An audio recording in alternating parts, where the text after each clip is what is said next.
আসসালামু আলাইকুম। আজকে আমরা যে শব্দটি নিয়ে আলোচনা করব সেই শব্দটি হচ্ছে থ্রেশহোল্ড। থ্রেশহোল্ড শব্দটির অর্থ কি? থ্রেশহোল্ড শব্দটির বাংলা হচ্ছে সীমাবদ্ধতা, সীমা, প্রান্ত, সীমা, দ্বার প্রান্ত।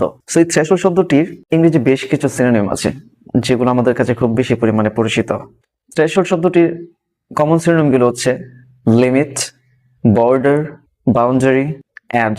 উদাহরণস্বরূপ বলা যায় Bangladesh stands at the thresholds of a diplomatic reset. এর অর্থ হচ্ছে বাংলাদেশ কূটনৈতিক পুনর্নির্মাণের প্রান্ত সীমা এসে দাঁড়িয়েছে বা দ্বার প্রান্তে এসে দাঁড়িয়েছে। আজকের জন্য এই শব্দটি আজকের ওয়ার্ড অফ দ্য ডে হচ্ছে tilt.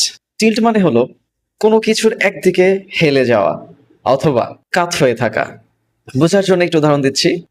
He tilted the bottle to pour water, মানে সে পানি ঢালার জন্য বোতলটি একটু কাত করলো। আবার রূপক অর্থেও টিল্ট শব্দটি ব্যবহৃত হতে পারে। যেমন ধরুন, the decision tilted the balance in their favour, অর্থাৎ সিদ্ধান্তটি তাদের পক্ষে পরিস্থিতি ঝুঁকিয়ে দিল। এই টিল্ট শব্দটির অনেকগুলো সিনোনিম আছে যেগুলো হয়তো আমরা জানি। তার মধ্যে উল্লেখযোগ্য সিনোনিমগুলো হচ্ছে যেমন লিন, হেলে থাকা, স্লোপ, ঢালু হওয়া, অ্যাঙ্গেল, কোণ করে রাখা। আরো কিছু আছে যেগুলো রূপক অর্থে ব্যবহৃত হয়, সেগুলো যেমন বায়াস, পক্ষপাত করা, ফেভার, কোনো পক্ষের দিকে যোগ দেওয়া, ইনক্লিন, যোগ তৈরি করা, শিফট, অবস্থান পরিবর্তন করা। যেমন foreign policy appeared to tilt in one direction. যেমন এখানে টিল্ট শব্দটির অর্থ অনেকটা লিন বা ফেভার হওয়ার মতো, যার অর্থ হচ্ছে বৈদেশিক নীতিমালাগুলো মনে হয়েছিল যেন একদিকে ঝুঁকে গেছে। সো বন্ধুরা, আজকে এই পর্যন্তই। তো আজকের শব্দটা অবশ্যই মাথায় রাখবেন। সো আজকের ওয়ার্ড অফ দ্য ডে হচ্ছে কনসপিকিউয়াসলি।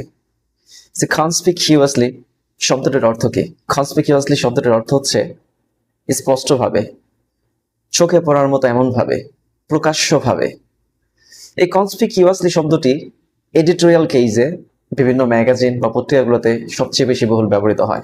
এই কনসপিকিউয়াসলি শব্দটির সিনোনিমগুলো হচ্ছে অবভিয়াসলি, স্পষ্টভাবে, ক্লিয়ারলি, পরিষ্কারভাবে, প্রমিনেন্টলি, দৃশ্যমানভাবে।